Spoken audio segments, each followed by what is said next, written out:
Ration card সরকারি নথি। Ration card খাদ্য সুনিশ্চিত করে, তাই রেশন কার্ড এবার আসছে পর্দায়। অতীতে কোনো এক সময় সংবাদপত্রে প্রকাশিত সোনা নয় বন্ধক নেওয়া হয় রেশন কার্ডও নামাঙ্কিত এক খবরকে আধার করে নির্মিত হয়েছে বাংলা কাহিনী চিত্র রেশন কার্ড। কলকাতা প্রেস ক্লাবে অনুষ্ঠিত হয়ে গেল রেশন কার্ড ছবির পোস্টার লঞ্চ।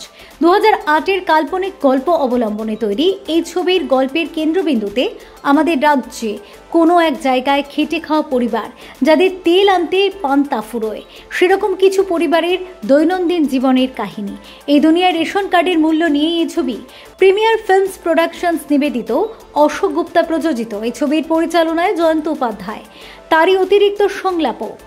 চিত্রনাট্য লেখেন দেবজয় ব্যানার্জি, সঙ্গীত পরিচালনায় রয়েছেন বাবুল বোস ও কুন্দন সাহা, গীতিকার দেবপ্রসাদ চক্রবর্তী ও সরঞ্জিৎ ব্যানার্জি, গান গেয়েছেন বাবুল সুপ্রিয়, অন্বেষা দত্তগুপ্ত, জোজো ও শ্রেষ্ঠা দাশগুপ্ত।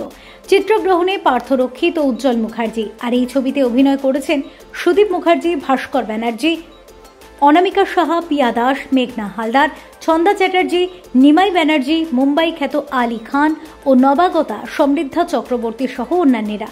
ছবিটি কলকাতা ও বিভিন্ন অঞ্চলে মুক্তি পাবে খুব শীঘ্রই, এমনটাই জানিয়েছেন পরিচালক জয়ন্ত উপাধ্যায়। রেশন কার্ড গল্পে আমি বাসন্তীর ভূমিকা অভিনয় করেছি। আমি একজন স্বামীহারা নারী, একটা ছোট বাচ্চা নিয়ে একটা মার লড়াই, এবং সেখানে রেশন কার্ড বন্ধকও নেওয়া হতো, সোনা নয়, কোনো কিছু নয়, এবং সেটা বন্ধক দিয়ে তারপরে যে সে কষ্ট মায়ের, সেই মা কতটা আঘাত পেয়ে, এবং সমাজের কাছ থেকে একটা মা যখন একা বাচ্চা নিয়ে লড়াই করার মুখোমুখি হয়, সেটা সেই মাই জানে। আর সেই চরিত্র করতে গিয়ে আমার যথেষ্ট ভালোও লেগেছে, এবং মনে হচ্ছে এটা মেয়েদের জন্য একটা মেসেজ যাবে যে মা মানে বাচ্চাকে নিয়ে লড়তে হবে, বাঁচতে হবে, নিজেকেও ভালো রাখতে হবে। এটাই গল্পের ভিত রয়েছে। রেশন কার্ড এমন একটা ইউনিক নাম, সবাই এর নামটা মনে রাখতে পারবে, এবং নামকরণ এই কারণে করা হয়েছে, আপনাকে তো বললাম, অলরেডি আমি বলেছি, সোনা নয় বন্ধক নেওয়া হয় রেশন কার্ডও। এরকম একটা কোনো উল্লেখযোগ্য পত্রিকায় একটা আর্টিকেল বেরিয়েছিল, সেই আর্টিকেলটার থেকেই নিয়েই গল্পটা আমি এনেছি। গল্পটা খুব প্রাসঙ্গিক, এবং এই রেশন কার্ড নিয়ে অনেক তঞ্চকতা, অনেক কিছু হয়েছে। এটা 2005 সালের অনেক আগের ঘটনা, তবু 2005 সালে আমি লিখেছি। রেশন কার্ড ঠিক মতন পরিষেবা পেত না, রেশন কার্ড করে দেওয়ার নামে তঞ্চকতা, বিপিএল কার্ড যার দরকার সে পেত না, যার দরকার নেই সে পেয়েছে, এরকম অনেক ব্যাপার আছে। তো আমার এই গল্পের মাঝখানে কিছু কিছু তুলে ধরেছি, সবটা তো তুলে ধরা যাবে না, কারণ তাহলে আমি থাকতে পারবো না ওয়েস্ট বেঙ্গলে।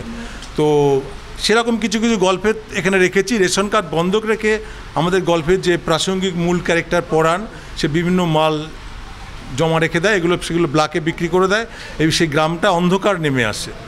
সেই গ্রামটা অন্ধকার নেমে আসে, তখন এই বাসন্তী কী করবে, প্রতিকার করে। বাসন্তী অলরেডি ঋণের যায় জর্জরিত হয়ে যায় রেশন কার্ডের ব্যাপারে, কারণ সেও বন্ধক দেয় ভিন রাজ্যে কাজ করতে যাবে বলে, এবং পরনের বাড়িতে কাজ করে। পরনের বাড়িতে কাজ করতে গিয়ে সেও ওতপ্রোতভাবে জড়িয়ে যায়। গল্পের প্রাণকেন্দ্রে সমৃদ্ধা কাজ করছে, এবং শেষে এই আমাদের বাসন্তী কী করে প্রতিকার করবে, সেটা প্রতিকারটা কীভাবে করবে, ওইটাই গল্পের টুইস্ট। কীভাবে করবে প্রতিকারটা, কারণ ওইটা এখন বলা যাবে না, সেটা ছবি দেখলে আপনারা নিশ্চয়ই বুঝতে পারছেন। Bureau report, channel 10।